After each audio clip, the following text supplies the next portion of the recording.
Hey, what's up guys, Assassin47 here with the top-notch PC build videos, and today it's gonna be the 40,000 rupees entry-level gaming PC build. So guys, yes, from today I'm starting a new series of videos called the PC build, and in this series I'll be featuring you all the components that you can get for the budget you guys provide me to. So without further ado, let's get into the 40,000 rupees budget gaming PC. So guys, before I tell you all the components of the build, let me give you the benchmarks on how much performance you can get while gaming and running synthetic benchmarks on this 40,000 rupees budget build. So here are the benchmarks guys, enjoy.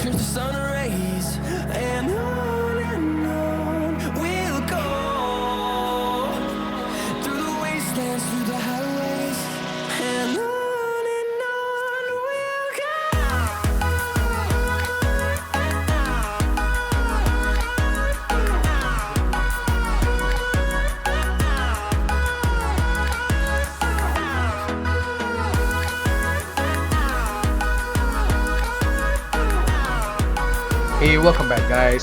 So as you all must have seen in the benchmarks that I showed you, this PC performs really good on all the latest generation games, and also this PC would give you a good price to performance ratio on all the latest AAA titles like Grand Theft Auto 5, Witcher 3, Rise of the Tomb Raider, Battlefield 1. Then we have got Tom Clancy's Ghost Recon Wildlands, etc. So you will have no problems running all of these games on this computer. This computer will ensure you get the good and the best performance available. So guys, if you want to see more of the gaming benchmarks related to this computer, I will leave a video link right down in the description, so guys make sure to check that out too. So without wasting any more of our time, let's get straight into the video. So guys, for the processor here, I've got the Intel Pentium G4560 7th generation Kaby Lake processor. So now you guys must be saying that, Assassin, why did you go with the Pentium? Pentiums are shit. Pentiums are only dual core, they don't perform well. So guys, wait a minute, let me explain to you.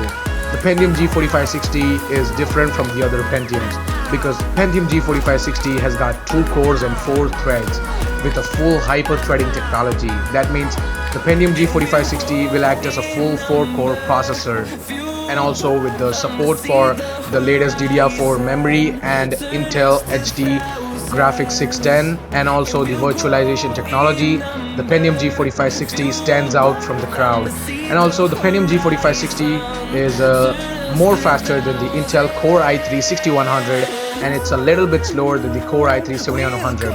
But for the budget of around 5,800 rupees, the Pentium G4560 is best for the budget. Now moving on to the motherboard guys, here we have got the Gigabyte GA B250M DS3H motherboard. So this motherboard supports all the Intel 7th and 6th generation processors because of the socket being the LGA1151, and this motherboard has got 4 RAM slots which support up to 64 gigabytes of DDR4 RAM, and also this motherboard supports the ultra-fast M.2 SSD with a PCIe Gen 3 slot, and it has got 4 SATA interfaces, and it is Intel Optane memory ready. And now let's talk about the connections for the motherboard guys. This motherboard has got a D-sub, DVI-D port, HDMI port and PCIe 3.0 slot, and also it has got 3 to 4 USB 3.1 slots so that you get more USB slots for your components and accessories. Now it is ultra durable and it is also VR ready. So there will be no problems on this motherboard guys. For the price tag of 7,700 rupees, this motherboard is bang for the buck. Now moving on to the graphics card guys, here I've got the MSI GeForce GTX 1050 Ti 4GB overclocked edition. So guys, this graphics card, the 1050 Ti, is the best for the budget, and also the 1050 Ti performs really well on all the latest AAA titles. The company claims that this graphic card can reach a total 1080p 60 FPS, but being a bottleneck for the processors, the graphic card doesn't make it up to 60 FPS. But with the Pentium G4560, there will be no bottlenecking. The graphic card will run at its full potential, no problem. And this graphic card being the 4GB version, it has got a 4GB of GDDR5 memory with DirectX 12 support. So you can also run the games like Rise of the Tomb Raider, Battlefield 1 at DirectX 12 and enjoy all the latest features with this card. At the price tag of 14,450 rupees, this graphics card is bang for the buck. Now moving on to the RAM guys, here we have got the Kingston HyperX Fury 8GB of DDR4 2133 MHz RAM. So guys, why did I only go with the 8GB RAM? That's because 8GB of RAM is enough for all the latest generation games, and in the coming years of 2018 and 19 we will be needing 16GB of RAM, but for that I have got you future proofed guys. That's right, because our motherboard supports up to 64GB of RAM, so that there's a lot of expandability options. Also, this HyperX Fury supports an automatic overclocking feature, so that this RAM performs at its highest frequency available, and its latest generation of DRAM technology with supports for Intel's 100 series and X99 chipsets too.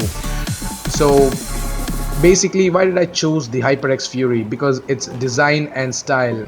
Yes, that's right guys, the HyperX Fury stands out from the crowd because of its low profile stylish heat spreader, and it only draws about 1.2 volts of power from your system for a cooler and quieter PC.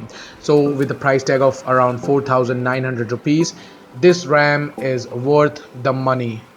Now moving on to the storage guys, here we have got the Western Digital Caviar Blue 1TB of internal hard drive. So why did I go with the 1TB of internal hard drive and not for an SSD? Because 1TB of internal hard drive will get you more storage, and also with the speed of 7200 RPM, the Western Digital Caviar Blue is best in the world, and also it has got a 64 megabytes of buffer size, and also 1TB of hard drive is better than a 128GB of SSD, because at the price tag of 3,500 rupees you will get only around a 128GB of SSD. So in my opinion, a 1TB of hard drive is better than a 128GB of SSD. But if you guys want an SSD, you can also swap out the hard drive for an SSD. The Kingston HyperX V Now 128GB of SSD will cost you around at the same price tag of 3,500, but in my opinion, the Western Digital Caviar Blue 1TB of hard drive at the price tag of 3,592 rupees is bang for the buck. Now moving on to the power supply guys, here we have got the Corsair VS 450 watt of power supply. So why did I go with the 450 watt of power supply guys? Is that because 450 watt of power supply is enough to run our whole system, and we have not got a GTX 1080 Ti or GTX 1070 in our system, so there is no need of extra horsepower for our PC. 450 watts of SMPS is enough for a system, and also if you want to swap out the graphics card for a new NVIDIA GTX 1060 or 1070 graphics card, you can do it also, because this power supply supports 3-pin and 6-pin connections for that too, and you won't have any problems related to over voltage, under voltage, overcurrent, short circuit, anything, because it comes with full maximum safety for your critical system components. And also this power supply has got an AC input from 200 to 240 volts, so that there will be no problems. There will be no problems with your components. Your components will run quieter and cooler. So at the price tag of 2,730 rupees, this power supply is the best for its budget. Now moving on to the cabinet guys, here we have got the Cooler Master K380. Now Cooler Master has always been my favorite in the budget case maker company. So Cooler Master K380 it is, for the price tag of 4,200 rupees. This cabinet offers a mesh and honeycomb vent on the front panel for superior cooling, and also it supports a large windowed side panel with fan mounting to core graphics card, and also a side transparent window in this generation guys is, you know, literally it stands out from your crowd. It really stands out from the crowd, because and transparent large windowed side panel means you can see your components inside, and your PC looks really awesome by that. And with a nice amount of cable management, your PC will stand out from the crowd. And also this specific cabinet supports up to 4 fans, and also it has got one silent red LED fan which is of a 120 size behind the front panel, so that you get a good cooling in your cabinet. And also it has got a super speed USB 3.0 port for 10 times faster file transfer and 2 times faster phone charging. And this cabinet has got 7 hard drive bays, from which 3 are toolless for increased expandability. So guys, at the price range of 4,200, this cabinet is bang for the buck. So guys, that was it for today. I hope you guys liked this video. Hit the like button if you liked it, hit the dislike button if you disliked it, and all of the best buy links for the components that I featured today in this video will be right down in the description, so you guys make sure to check out that too. And also, if you're new to the channel, subscribe to the channel guys, and also tap the bell icon right next to the subscribe button so that you don't miss any video updates of mine, and I'll be seeing you all later. Adios amigos.